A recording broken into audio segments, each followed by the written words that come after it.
শুভ সকাল আমার প্রিয় বন্ধুরা। কোচবিহার জেলার ছোট্ট একটা গ্রাম থেকে আমি কৃষ্ণা। আমার ব্লগ চ্যানেলে তোমাদেরকে জানাই অনেক অনেক স্বাগত আর আমার অনেক অনেক ভালোবাসা। আশা করছি বন্ধুরা, তোমরা যে যেখান থেকে আমার ব্লগ দেখছো প্রত্যেককেই ভালো আছো, সুস্থ আছো, আর আমরাও ভালো আছি। ঘুম থেকে উঠে উঠোনটা ঝাড় দেওয়া শেষ, হাঁসগুলো কিন্তু ছাড়া শেষ। আর এখন হচ্ছে কলে পারে কয়েকটা বাসন ছিল কালকের, তো সেই বাসনগুলো মেজে নিচ্ছি। কালকে রাতের সেরকম আর আজকে বাসন নেই বেশি। কালকে না অর্ধেক বাসন আমি মেজে রেখেছিলাম সন্ধ্যার দিকে। আর রাতে হচ্ছে কয়েকটা বাসনে যে খাওয়া হয়েছিল থালা, তো সেই কয়টা থালা আর একটা গামলা আর কি হয়েছে। তো যাই হোক, ওইদিকে বাসনগুলো আমি মেজে জায়গা মতো কিন্তু রেখে দিলাম। তারপর হচ্ছে আমার রান্নাঘরে আসলাম। আমার গ্যাসটা এখন পরিষ্কার করে নিচ্ছি। গ্যাসে যদিও বা বেশি রান্না করা হয় না, তবে মাঝে সাঝে তো রান্না করা হয়, চা বানানো হয়, অনেক সময় রুটি ম্যাগি তো এসব বানানো হয়। তো প্রত্যেক দিন কিন্তু গ্যাসটাও আমি পরিষ্কার করে থাকি এইভাবে। ওইদিকে বাইরের কাজ আর রান্নাঘরের কাজগুলো সেরে আমাদের শোয়ার ঘরে চলে আসলাম। শোয়ার ঘরে মশিটা যেহেতু তোলা হয়নি, বিছানাটাও এখনও কিন্তু ঠিক করা হয়নি, তাই এখন বিছানাটা ঠিক করব। আর যখন বাসন মাজছিলাম তার মধ্যেই কিন্তু ছেলে উঠে পড়েছিল, আর মেয়ে তো আমার সাথেই উঠে পড়ে। তো যেহেতু এখন একটু দেরিতে প্রীতম উঠে পড়েছে, তাই জন্য বাইরের কাজগুলো সেরে এখন হচ্ছে আমি ঘরে আসলাম বিছানাটা ঠিক করার জন্য। চলো বন্ধুরা, এইভাবে আমার ঘরের কাজগুলো করতে করতে তোমাদের সুন্দর সুন্দর কমেন্টের উত্তর দিই। রাত্রিদে রাত্রিদে লিখেছো, দিদি ভাই কেমন আছো, চলে এসেছি তোমার ভিডিও দেখার জন্য। এইটা কোনো দিনও মিস হয় না। থ্যাংক ইউ সো মাচ রাত্রিদে বোন, থ্যাংক ইউ সো মাচ। আমি ভালো আছি গো, আমি খুব ভালো আছি। তোমরা সবাই ভালো থেকো, সুস্থ থেকো, এটাই ভগবানের কাছে কামনা করি। আর এইভাবে সুন্দর সুন্দর কমেন্ট করার জন্য অসংখ্য অসংখ্য ধন্যবাদ সবাইকে, এত সাপোর্ট করার জন্য, আমাকে এত ভালোবাসার জন্য। আর একজন কমেন্ট করেছো, পায়েল সাহা। আমার নামটা তো নাও না দি। এই যে বোন, তোমার নামটা নিয়ে নিলাম। আমি সবার কমেন্টের উত্তর দেই, সবাইকে কিন্তু রিপ্লাই দেই, তবে একটু সময় দাও। অনেকে কমেন্ট করছো তো তাই একটু আর কি দেরি হচ্ছে।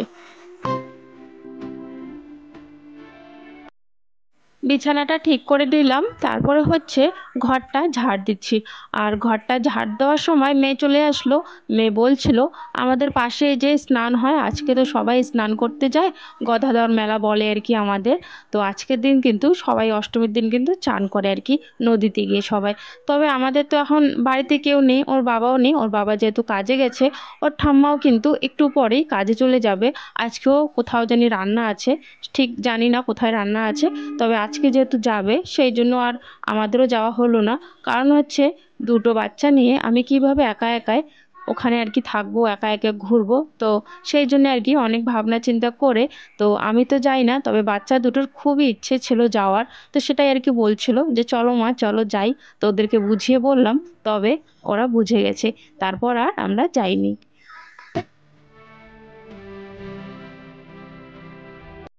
সকালবেলা উঠে তো আগে উঠোনটা ঝাড় দিই, আর সাথে কিন্তু বারান্দাটাও ঝাড় দিই। তবে ঘরটা যেহেতু একটু দেরিতে ঝাড় দেওয়া হয়, তাই জন্য ঘরটা সহকারে বারান্দাটা আরও একবার আমি ঝাড় দিয়ে দিই। তো এখানে এখন আমি রান্নাঘরে চলে এসেছি। আর এই বুটগুলো যে দেখছো তোমরা, প্রীতম কালকে ভিজিয়ে রেখেছিল খাওয়ার জন্য। আর কালকের থেকেই আমাকে বলছে, মা বুটগুলো একটু আমাকে সেদ্ধ করে দাও, আমি না সেদ্ধ করে বুটগুলো খাবো। কালকের থেকেই ঘ্যান ঘ্যান করছিল। তবে কালকে বেলা যাওয়ার পর কিন্তু ও বুটগুলো আর কি ভিজিয়েছিল, তো সেরকম বুটগুলো ফুলে নেই, বড় হয়নি, তাই ওকে বললাম কালকে আমি তোকে সেদ্ধ করে দেবো। তো সকালে উঠেই আজকে আবারও বলছে আমাকে সেদ্ধ করে দাও।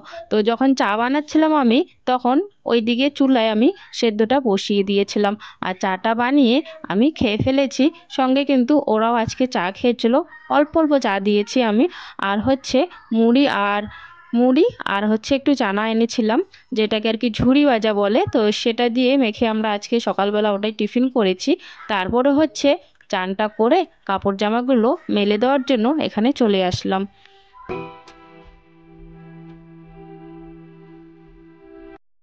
ঠাকুর দিয়ে রান্নাঘরে চলে আসলাম। আর রান্নাঘরে এসে দেখি কালকে যে প্রীতমের বাবা আমাকে তরকারি কিছু এনে দিয়েছিল, কাঁচা সবজি আর কি, তো সেইগুলো না প্লাস্টিক থেকে ঢালা হয়নি। তো প্লাস্টিক থেকে যেহেতু ঢালা হয়নি, তো এখন আর কি জায়গা মতো সব সবজি গুছিয়ে রাখবো। আজকে রান্না করব ঝিঙা, যেহেতু আছে তো ঝিঙা, টমেটো আর ভিন্ডি আর হচ্ছে আলু একটা দিয়ে একটা নিরামিষ তরকারি করব। আর তিতা করলাগুলো বেশি দিন যেহেতু থাকে না, তিতা করলা খুব তাড়াতাড়ি পেকে যায়, সেই জন্য তিতা করলা ভাজা করব।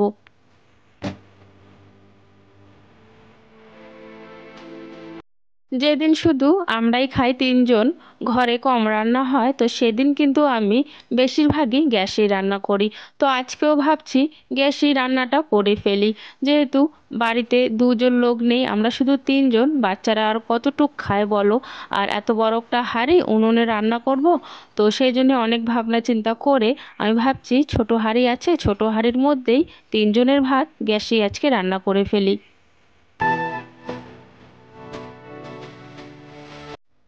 বেগুনটা আছে না, বেশ কয়েকদিন হয়ে গেল, 3 দিন বোধহয় হয়ে গেল, তাই জন্য দেখো বেগুনটা একটু শুকিয়ে গেছে, তাই ভাবছি বেগুনটাও দিয়ে দেই। আর এদিকে দেখো আমার ভাতের উতাল এসে গেছে, ভাতও কিন্তু একটু পরে হয়ে যাবে। আর ওইদিকে আগে তিতা করলা ভাজা বসিয়ে দিয়েছি।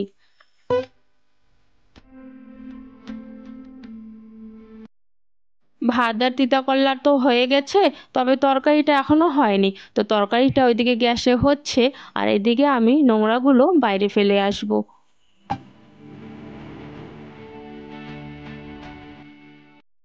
ঝিঙ্গা তো এনেছে, তবে মাছ আনার জন্য আজকে আর কাউকে পেলাম না। মাছ আনার জন্য কাউকে পেলাম না, আমিও আর যেতে পারলাম না, তো সেই জন্য ঝিঙ্গাটা অন্য কিছু তরকারি সব কিছু মিশিয়ে একটা তরকারি করে নিলাম। অনেক সময় এরকম হয়, যখন আমি যেতে পারি না বাজার, তখন মানে পাশে আশেপাশে কেউ পাবো না বাজার যাওয়ার মতো লোক, তো বাজার যাওয়ার মতো লোক যখন খুঁজে না পাই, তো ঘরে যা থাকে সব মিলিয়ে একটা তরকারি করে আমরাই আমরাই খেয়ে ফেলি। আর রান্না কিন্তু হয়ে গেছে অনেকক্ষণ আগেই, অনেকক্ষণ আগে রান্না হয়ে গেছে। প্রীতম বলছিল যে মা একটু পাঁপড় ভাজা করো না, একটু পাঁপড় আনো, পাঁপড় দিয়ে আজকে ভাত খাই, অনেক দিন ধরে পাঁপড় খাওয়াও হচ্ছে না। তাই জন্য প্রীতমকে 10 টাকা দিলাম একটা পাঁপড়ের প্যাকেট আনার জন্য। তো ছেলে পাঁপড়ের প্যাকেট আনলো, তারপরে হচ্ছে ভাজা করে এখন সবাই মিলে এই ঘরে ফ্যানের তলায় এসে বসে পড়েছি খাওয়ার জন্য।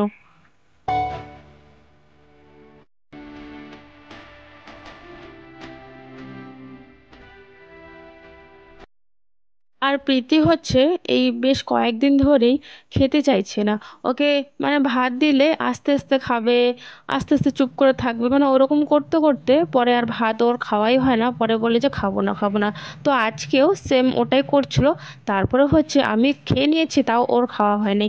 তারপরে হচ্ছে আমি ওকে ভালো করে মেখে খাইয়ে দিলাম, যখন জোর করে খাইয়ে দিলাম, তখন হচ্ছে সম্পূর্ণ ভাত কিন্তু খেয়েছে। এরকম হয়, একদিন দুদিন যদি থালে একটু ভাত ছাড়া যায় না, তাহলে দেখবে ওটা একটা অভ্যাসে আর কি পরিণত হয়, তখন প্রত্যেকটা দিন ভাতে একটু হলো মানে থালে আর কি একটু হলো ভাত কিন্তু থাকবেই। তো সেই জন্যে ওরও এরকম হয়ে গেছে, জোর করে আমি আজকে সব ভাত ওকে খাইয়ে দিয়েছি। আর তারপরে হচ্ছে আমরা খেতে খেতে ওইদিকে হাঁসেরাও চলে এসছে, তারপর হাঁসেদেরকেও ভাত আমি দিয়ে দিলাম। আর এদিকে হচ্ছে উঠানটা তো ঝাড় দেবই, তার আগে উঠোনে মানে অনেক এলোমেলো হয়ে জিনিস পড়ে আছে, তো সেই জিনিসগুলো আগে ঠিক করব। প্লাস্টিকটা যে কালকে রাতে দেওয়া হয়েছিল বৃষ্টির ভয়ে, তবে বৃষ্টি তো হয়নি, প্লাস্টিকটা এখন না ভাঁজ হয়ে আছে, হাওয়াতে না উড়ে গেছে, তাই প্লাস্টিকটা একটু ঠিক করে নিলাম। আজকে হয়তো রাতে বৃষ্টি হতেও পারে, আকাশটা সেরকম ভালো না।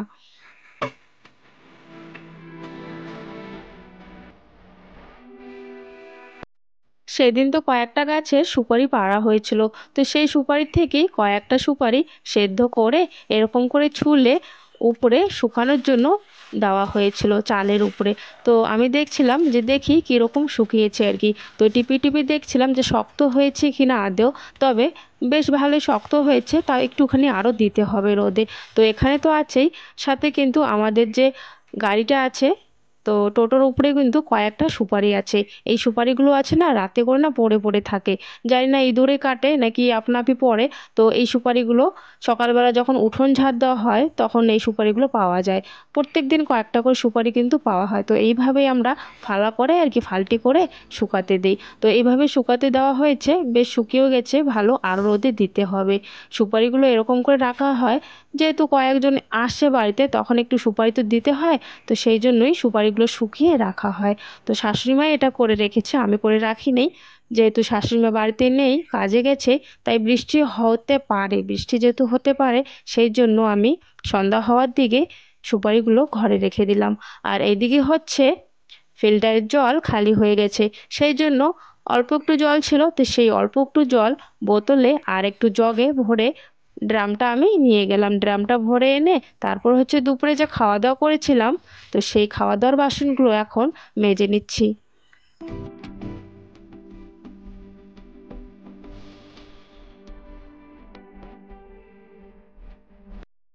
ওইদিকে কাজ করতে করতে চুলোটার কথা আমার একদমই মনে নেই। শাশুড়িমা এটা বানিয়েছিল তোলা তোলা চুলো আর কি, যাতে আর কি বাইরে থাকে। অনেক সময় হয় না যে নিরামিষ রান্না করতে হয় বাইরেই, তো এখান থেকে ওখানে যাতে আর কি সরানো যায়, সেই জন্য আর কি এই চুলোটা বানানো। তো কাজে যাওয়ার সময় বারবার করে বলে গেছিলো যে বৃষ্টি হতে পারে, তো বৃষ্টি হতে পারে, উনুনটা যাতে ঢেকে রাখা হয় প্লাস্টিক দিয়ে, সেই জন্য আমি ঢেকে রাখার জন্য এদিকে চলে আসলাম। আর ওইদিকে দেখাচ্ছিলাম তোমাদেরকে সেদিন যে আমরা টোটোতে করে মাটি এনেছিলাম, তো ঘরের দুটো চৌকা দেওয়ার জন্য আর কি, তো সেটা কিন্তু এখনও দেওয়া হয়নি, মাটিগুলো এখনও আছে, ওখান থেকেই কিছু মাটি নিয়ে এই উনুনটা আর কি বানানো। তো যাই হোক, ওইদিকে উনুনটা আমি ঢেকে রেখে দিয়েছি প্লাস্টিক দিয়ে, বৃষ্টি হলেও যাতে আর কি কোনো সমস্যা না হয়। তো তারপরে হচ্ছে এদিকে একটা হাঁস তো ঢুকে গেছে, সাদা হাঁসটা ঢুকে গেছে, তবে কালো দুটো যে হাঁস আছে সেই দুটো ঢুকতে চাইছিল না। আমি জোর করে একটু লাঠি দিয়ে একটু হুসহাস করছিলাম, তারপরে গিয়ে ওরা ঘরে ঢুকে পড়লো। আর তারপরে আমি গেটটা আটকে দিয়ে খাবারটা তুলে রাখলাম।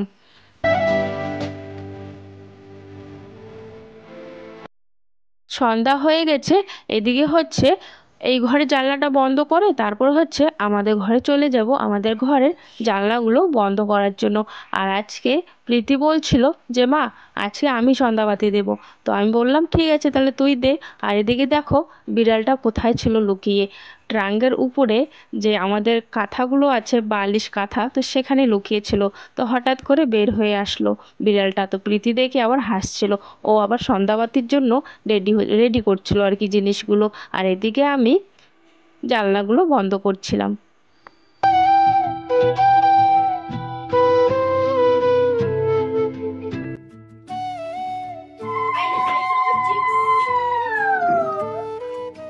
সকালবেলা যে বুটগুলো সেদ্ধ করেছিলাম, অর্ধেক বুট খেয়েছিল, আর অর্ধেক বুট সন্ধ্যার সময় বিছানায় বসে বসে ছেলে খাচ্ছে। আর এখন বাইরে চলে এসছে শয়তানিগিরি করার জন্য। প্রীতি হচ্ছে সন্ধ্যা দিচ্ছে, ও চেয়ারে বসে ওকে বলছে ওইদিকে যেতে দিবে না, ওকে জায়গা দিবে না।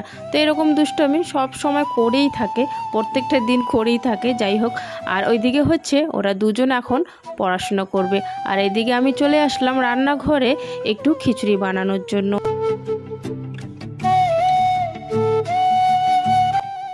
আজকে দুপুরবেলা যে ভাত রান্না করেছিলাম, অল্প অল্প রান্না করেছিলাম, তরকারিও কিন্তু সেরকম নেই, ভাতও কিন্তু অল্প একটু আছে। তাই ভাবছি যে সন্ধ্যার দিকেই একটু খিচুড়ি বানিয়ে নেই। সন্ধ্যার দিকে এখন খিচুড়ি বানালে একটু ঠান্ডা হয়ে যাবে, তখন আমরা তো তাড়াতাড়ি খাই, যেহেতু 8টার মধ্যেই কিন্তু আমাদের খাওয়া দাওয়া শেষ হয়ে যায়। তো যেহেতু আজকে আর রান্নাবান্নার মানে রাতের খাওয়ার নেই, তো সেই জন্য রান্নাঘরে চলে আসলাম খিচুড়িটা বানানোর জন্য। আর আমাদের চুলাটা জানি না কী হয়েছে, চুলো দিয়ে না দেখো কালি বের হয়, মানে ড্যাক বলো কড়াই বলো যেটাই আমি রাখি ওটা না সম্পূর্ণটা কালি কালি হয়ে যায়।